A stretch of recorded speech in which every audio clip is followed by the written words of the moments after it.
Birinci elə bilirdim ki, qızım olacaq. Sonra baxdım ki, çox gözəl, qara qaş, qara göz, yumru bir oğlum olub və bizim evdə bir yığın qonaqlar var. Mamam girdi bizdədir, qonşular bizdədir. Stolun üstündə isə cürbəcür şokoladlar var.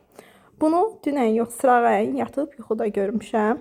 Mənası nəyə yazılır bilmirəm. Instagramda qızların çoxusu, hətta mənim ikinci səfər ana olacağımı yazdılar bunu. Çox maraqlıdır ki, TikTokda, YouTube'da izləyicilərim bunu necə yazacaqlar. Mənə çox maraqlıdır. Rəylərinizi gözləyirəm və səhifəmə takib atmağı unutmayın.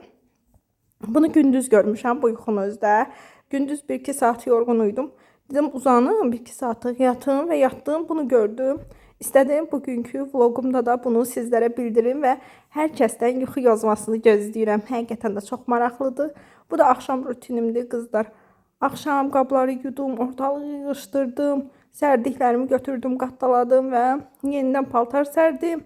Bilirəm ki, hamı da belədir. Paltar yuyan maşın heç fasilə eləmir, fasiləsiz çalışır və kuxna ilə koridorda sildikdən sonra artıq günümü bitirdim və dediyim kimi yuxu yazmasını hər kəsdən gözləyirəm.